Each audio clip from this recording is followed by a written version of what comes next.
Assalamualaikum warahmatullahi wabarakatuh.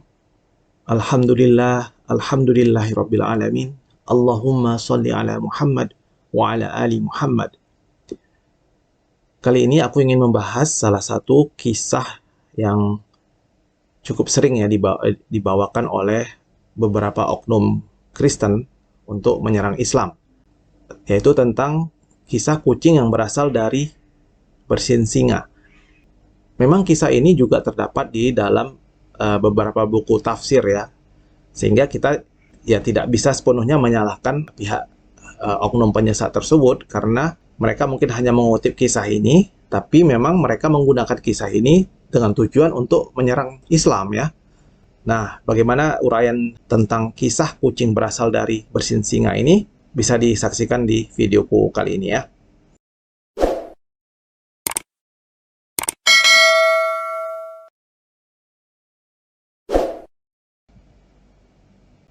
Seumur-umur tahu soal kucing, sempat bingung juga ada kisah dongeng yang mengatakan bahwa kucing berasal dari bersin singa.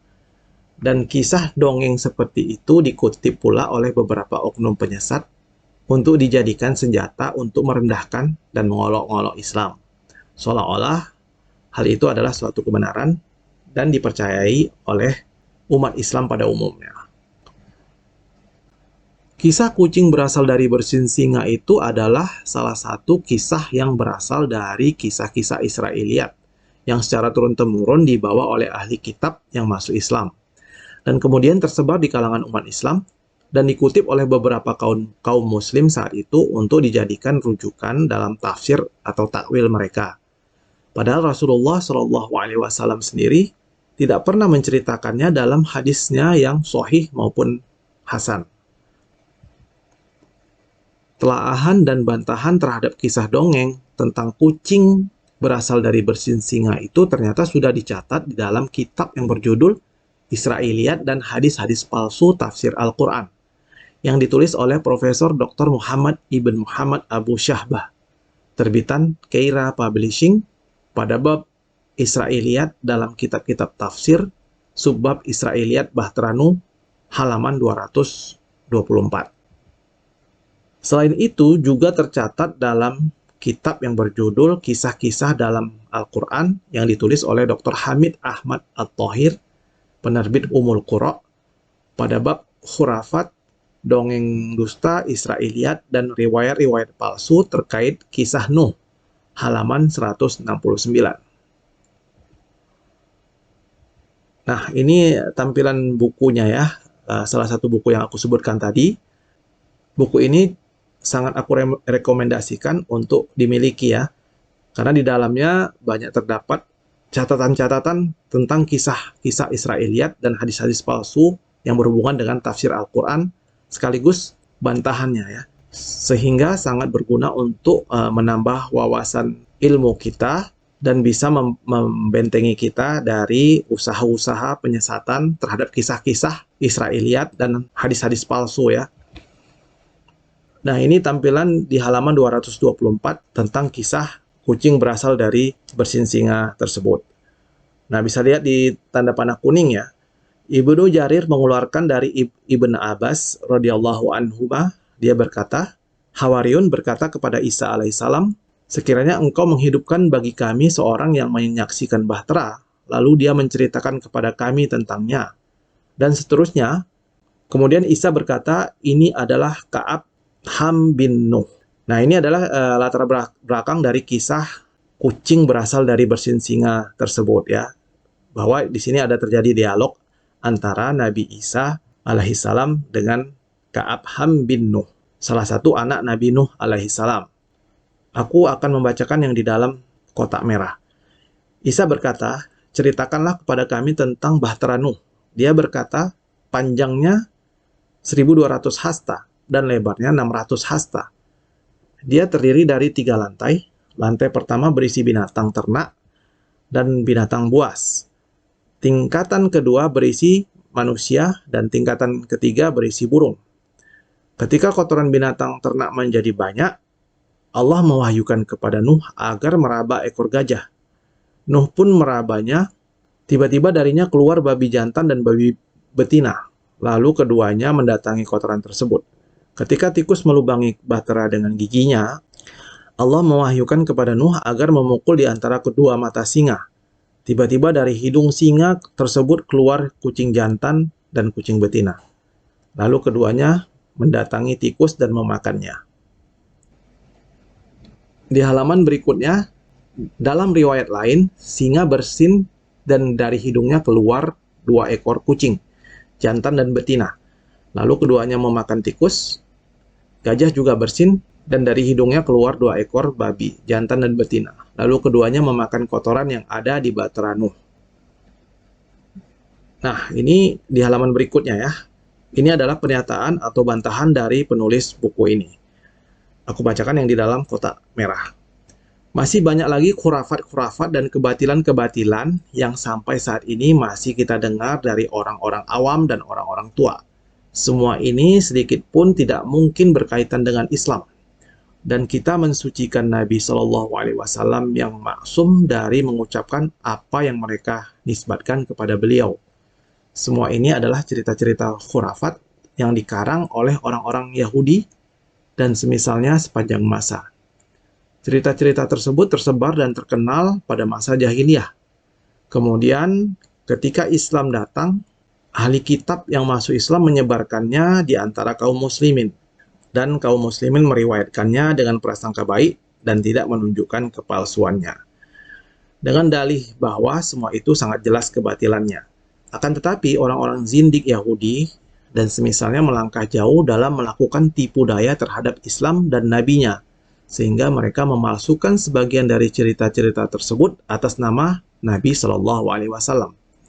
Kita sama sekali tidak menginginkan Ibnu Jarir atau Imam At-Tabari ya, As-Suyuti dan lainnya untuk mengotori lembaran-lembaran kitab mereka dengan khurafat-khurafat dan kebatilan-kebatilan ini. Maka berhati-hatilah terhadapnya, wahai pembaca yang budiman. Di kitab tafsir apapun Anda mendapatkannya, buanglah semua riwayat ini di belakang kedua telinga Anda. Jadilah pembela yang hak dan penolak yang batil. Nah, ini salah satu buku yang lain lagi ya, yang aku sebutkan tadi di atas. Ini buku terbitan Ummul Qura tentang kisah-kisah dalam Al-Quran. Ini buku juga cukup bagus, dan aku juga merekomendasikan kepada teman-teman muslim untuk memiliki buku ini. Nah, di dalam buku ini, di halaman 169, lihat di tanda panah ya. Pada intinya memang isinya sama dengan yang di buku sebelumnya ya. Tapi aku bacakan sedikit apa yang tertulis di dalam buku ini. Lihat di tanda panah yang menuju bagian keempat ya. At-Tabari rahimahullah meriwayatkan dari jalur Ali bin Zaid bin Jud'an, dari Yusuf bin Mihran, dari Ibnu Abbas radhiyallahu anhuma. Ia berkata, dan seterusnya, kisahnya sama ya, latar belakang kisahnya sama seperti yang di kitab yang aku baca sebelumnya. Termasuk kisahnya yang di dalam kotak merah ya, sama ya, yang di halaman 169 ini. Kita baca di halaman berikutnya, yang di kotak merah. Ini adalah cerita Nasrani pertama yang kami bandingkan terkait kisah kapal Nuh. Ibnu Katsir rahimahullah berkata, asar ini aneh sekali. Saya berkata di dalam sanad asar ini ada Ali bin Zaid bin Jud'an. Dia dhaif dan meriwayatkan hadis-hadis mungkar. Jelas ya, di sini dikatakan bahwa hadis ini adalah hadis dhaif. Dan di beberapa buku tafsir Ibnu Katsir dari beberapa penerbit yang ada, kisah tentang kucing berasal dari bersin singa ini sudah dihilangkan ya. Karena kisah ini adalah kisah yang dhaif. Jadi memang dihilangkan dari tafsir-tafsir yang diterbitkan pada zaman modern ini ya. Termasuk di kitab Al-Bidayah wa An-Nihayah yang juga ditulis oleh Imam Ibnu Katsir, kisah ini juga sudah tidak ada ya. Sudah dihapus karena derajatnya dhaif dan periwayatnya hadisnya pun dhaif ya. Dan termasuk periwayat hadis-hadis yang mungkar. Jadi sudah sangat jelas bahwa kisah ini adalah kisah yang tertolak. Dan umat Islam tidak boleh percaya atau berpegang kepada kisah Israiliyat yang tidak jelas seperti ini ya. Sebagai penutup, aku ingin menampilkan beberapa hadis ya, yang berhubungan tentang bagaimana seharusnya sikap kaum muslim ya terhadap kisah-kisah Israiliyat yang tidak jelas. Nah, hadis yang aku tampilkan ini adalah hadis riwayat Al-Bukhari dalam kitab Berpegang Teguh pada Al-Quran dan As-Sunnah, bab sabda Nabi Shallallahu Alaihi Wasallam, jangan bertanya kepada ahli kitab tentang sesuatu. Aku akan membacakan hadis nomor 7362 dari Abu Salamah bahwa Abu Hurairah berkata, ahli kitab membaca Taurat dengan bahasa Ibrani dan menafsirkannya dengan bahasa Arab kepada umat Islam. Kemudian Rasulullah Shallallahu Alaihi Wasallam bersabda, jangan kalian percaya kepada ahli kitab dan jangan juga menganggap mereka bohong. Katakanlah, kami telah beriman kepada kitab-kitab yang diturunkan kepada kami dan yang diturunkan kepada kalian. Hal ini juga sesuai dengan Al-Quran surat Al-Ankabut, surat 29 ayat 46. Kemudian di hadis berikutnya, nomor 7363. Dari Ubaidillah bin Abdullah bahwa Ibnu Abbas berkata, bagaimana mungkin kalian bertanya kepada orang-orang ahli kitab tentang sesuatu padahal kitab kalian yang diturunkan kepada Rasulullah SAW lebih baru. Kalian membacanya masih dalam keadaan murni, tidak diselewengkan. Kitab itu telah menjelaskan kepada kalian bahwa ahli kitab telah mengubah dan mengganti kitabullah. Mereka menulis kitab baru dengan tangan mereka sendiri. Lalu mereka berkata, ini adalah kitab dari Allah. Mereka melakukannya agar mendapatkan keuntungan yang sedikit. Apakah ilmu yang telah kalian peroleh tidak bisa mencegah kalian untuk bertanya kepada mereka? Tidak, demi Allah, aku tidak melihat seorang pun dari mereka bertanya kepada kalian tentang apa yang telah diturunkan kepada kalian.